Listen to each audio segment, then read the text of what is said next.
माझं सौभाग्य भाग 41.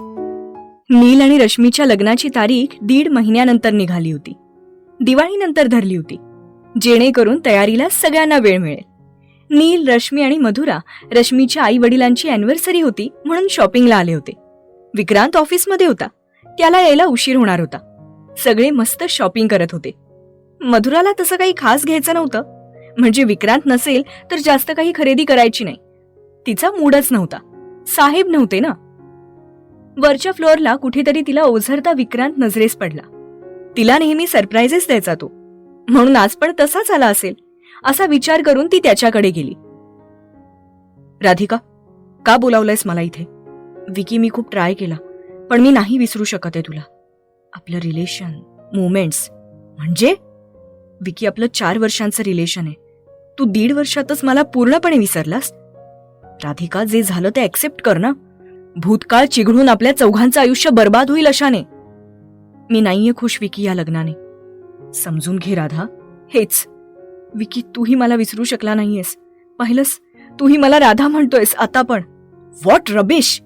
मी मधुरावर खूप प्रेम करतो राधिका, आणि तिची जागा कोणीही घेऊ शकत नाही, आणि मी कोणाला घेऊही देणार नाही. तेवढ्यात मधुरा त्याला आणि राधाला पाहते. बरोबर, ती कोवळी, कमी वयाची, नाजूक आहे म्हणून तुला आवडते ना.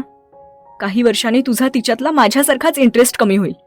जेव्हा तुझं मन भरेल तिच्यापासून, जसं माझ्यातून भरलं, तेव्हा काढून टाकशीलच ना तिला आयुष्यातून.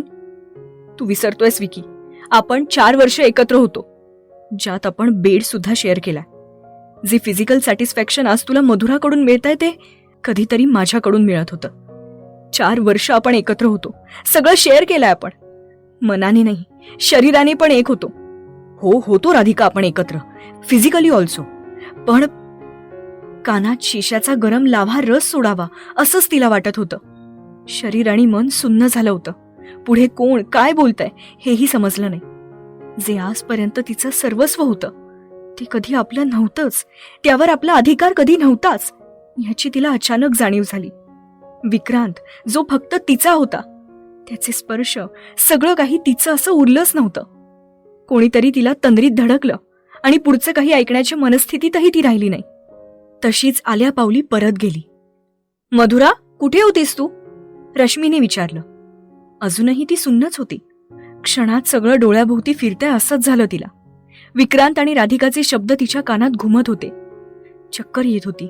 डोळ्याभोवती अंधार होता, जो तिच्या आयुष्यात आला होता. ती पडणार, तोच नीलने तिला सावरलं. ए बाळा, तू ठीक आहेस ना?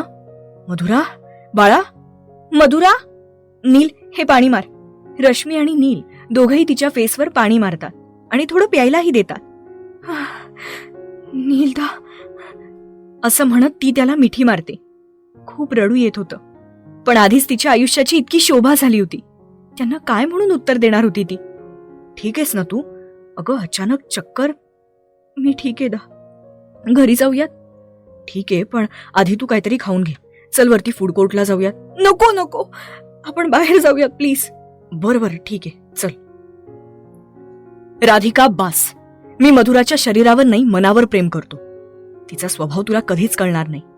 तिने मला नाही, माझ्या कुटुंबाला सुद्धा आपलं मानलंय. तुझ्या फालतू प्रेमामुळे 1 वर्ष मी तिला अतोनात त्रास दिलाय. बायको असून कधी तिला कोणता अधिकार नाही दिला. मी आमचं मूल गमावलंय. मधुरा मरणाच्या दारातून परत आलीये. आता तिच्या आयुष्यात मला अजून दुःख नकोय. तू फक्त माझ्या स्टेटस, लुक्सवर प्रेम करत होतीस, ज्याला शोभेची बाहुली बनवून तू तुझ्या फ्रेंड्समध्ये फेमस होत होतीस. माझ्या बॉक्सिंगमुळे होतीस सोबत, जे की तुला फेम देत होतं. अजूनही वेळ गेलेली नाहीये. तू तुझा संसार नीट कर. मी भेटलोय तुझ्या नवऱ्याला. अगं, खूप चांगला आहे तो. तू त्याच्या घरच्यांना आपलं मान ना. मला हे लेक्चर नकोय विकी. लेक्चर? अगं, तुझं इतकंच प्रेम होतं ना, मग मला लग्न कर असं म्हणायचंच नव्हतंस. तेव्हाच तुला घरी जाऊन बोलू म्हटलं होतं ना. पण तुला माझ्या अपंग वडील, आई आणि बिन लग्नाचा मोठा भाऊ यांचा प्रॉब्लेम होता, बरोबर ना? जॉईंट फॅमिली नको होती तुला. तीच फॅमिली मधुराने बांधून ठेवलीये. माझ्या वडिलांना चालायला शिकवलंय. नील, जो लग्नाला नेहमी नको म्हणायचा, तो आता लग्न करतोय तिच्यामुळे. खूप उपकार आहेत तिचे माझ्यावर. आणि राधिका, मधुराला जर तुझ्यामुळे काडीचाही त्रास झाला ना, तर मी विसरून जाईन की तुझं आणि माझं काही नातं होतं. मी काय करू शकतो ह्याचा अंदाज तुला जास्तच आहे. ह्या शांत विक्रांतला जागं करण्याचा प्रयत्नही करू नकोस. ती जीव आहे माझा, सगळ्यात जास्त जपतो मी तिला. विकी, तू तिला सोड असं म्हणत नाहीये मी, पण माझ्याशी नातं तोडू नकोस. आपण आजही एकत्र राहू. मला माहितीये एकदा का तू माझ्या जवळ आलास की तिच्याकडे परत नाही जाणार. शी, किळस येते मला तुझी राधिका. इतक्या नीच पातळीवर जाऊन बोलशील असं वाटलं नव्हतं. समजतंय का तुला काही? अगं, आपलं रिलेशन होतं, पण आज तू कोणाची तरी बायको आहेस, त्या घराची सून म्हणून तुझ्या जबाबदाऱ्या आहेत. मला वाटलं होतं की तू मूव्ह ऑन केलंस. अजूनही वेळ गेली नाहीये. तू प्लीज मला परत भेटण्याचा आणि जीव देतीये असं सांगून खोट्या धमक्या देण्याचा प्रयत्न करू नकोस. विकी, तू माझ्याशी प्रतारणा केलीयस. माझ्याशीही नातं ठेवलं आणि लग्न त्या लहान पोरीसोबत केलंस. काय लायकी आहे तिची? अजूनही सेकंड इयरलाच आहे ती. दिसायला फक्त सुंदर आहे म्हणून तिच्या गोऱ्या कातडीला भाळलायस तू. तिची लायकी तू काढू नकोस, समजलं? या सगळ्यात कोणाचाच दोष नव्हता म्हणून मी गप्प होतो. पण जर तू माझ्या बायकोला काही बोललीस तर याद राख, तुझी तेवढी लायकी नाहीये की तू तिला बोलावंस. आहे ती लहान, पण करेन मी तिला मोठी, सक्सेसफुल. तिचं शिक्षणही करेन आणि स्वतःच्या पायावर उभंही करेन तिला. ती चेहऱ्यानेच नाही तर मनाने पण सुंदर आहे. तू यापुढे मला तोंडही दाखवू नकोस, नाहीतर मी तुला सोडणार नाही. आजची ही आपली शेवटची भेट. तो रागारागाने निघून जातो. नीलला कॉल करून कुठे आहेस हे विचारतो, तर ते कॉफी पीत कॅफेमध्ये बसलेले असतात. मधुरा विचारात गुंग असते. विक्रांत येऊन बसतो, तरी ती तिच्या विचारातच असते. मधुरा, बघ कोण आलाय. आता तुझी चक्कर लगेच पळून जाईल. रश्मी म्हणते. चक्कर? कोणाला? बच्चा, तू ठीक आहेस ना? काय झालंय? नील?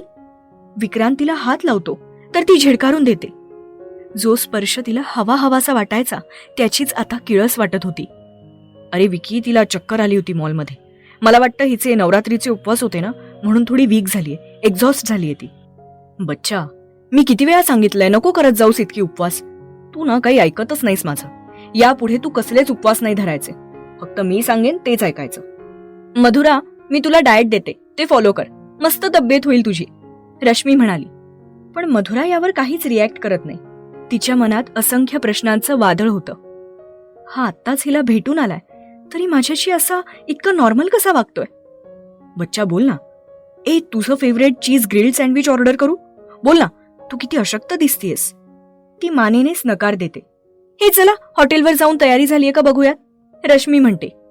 तुम्ही जा, मी आणि बच्चा येतो. So sweet. आता तुम्ही आलात म्हणजे तिची चिंता मिटली. मधुरा आणि विक्रांत त्याच्या कारमध्ये जातात. नील आणि रश्मी वेगळे जातात. ती कारमध्ये बसून डोळे मिटून घेते. त्यालाही वाटतं की तिला रेस्टची गरज आहे, म्हणून तो तिला काही बोलत नाही. आई, बाबा आणि मावशी आशू सोबत येतात. ती पटकन जाऊन बाबांच्या शेजारी बसते. विक्रांतही तिच्या बाजूला जाऊन बसतो. केक कट होतो. सगळे भेटतात, तरी ती जागेवरून उठत नाही. रोज फोटो काढणारी आज एकाही फोटोला उठली नाही म्हणून घरचे नवल करतात. रश्मी सांगते की तिला चक्कर आली होती. विक्रांत तिची खूप काळजी घेत होता, पण त्याचा स्पर्शही आज तिला नको होता. त्याच्याकडे दुर्लक्ष करत होती ती. बच्चा, सिझलर्स खाणार? ती मानेनेच नकार देते. मधुरा, चल ना सिझलर्स खाऊ, आशू म्हणतो, आणि ती त्याला मात्र मानेने होकार देते. विक्रांतलाही आश्चर्य वाटतं की ही त्याला का टाळतीये, पण तिचे नेहमी मूड स्विंग्स व्हायचे. त्यात तो शॉपिंगला आला नाही याचा रागही असू शकतो, म्हणून तो गप्प बसला. पार्टीमध्ये नील आणि रश्मीच्या लग्नाची बोलणीच जास्त चालू होती. जाताना ती आशू आणि मावशीसोबत त्यांच्या कारमध्ये गेली. आपण नक्कीच काहीतरी चूक केलीये हे विक्रांतला कळून चुकलं होतं, पण काय आणि कोणती याचा विचार करत घरी येताना तो तिचे फेवरेट चॉकलेट घेऊन आला. घरी येऊन चेंज करून ती बेड नीट करत होती. तसं त्याने तिला समोर घेऊन जोरात मिठी मारली. ज्याच्या मिठीत जाण्यासाठी ती आसुसलेली राहायची तिथे आज तिचा जीव गुदमरत होता. रोखून ठेवलेले अश्रू कधीही बाहेर आले असते. बच्चा, बोल ना, काय झालंय? तुला बोललो होतो ना मी की काहीही कर, पण अशी अबोल नको राहत जाऊस. तुला माहिती ना मला नाही करमत. मला नाही आठवते मी काय चूक केली, पण तरी सॉरी म्हणतो. प्लीज, तुझ्यासोबत आज शॉपिंगला नाही येऊ शकलो कारण थोडं इम्पॉर्टंट काम होतं. सॉरी. नेक्स्ट टाइम मी पूर्ण दिवस तुझ्यासोबत फिरेन. उद्याच जाऊयात आपण, ओके? सांगायला तर आता पाहिजे होतं, पण तो खोटं बोलतोय म्हणून तिला हुंदका आवरत नाही. ती तडक वॉशरूममध्ये जाऊन रडून घेते.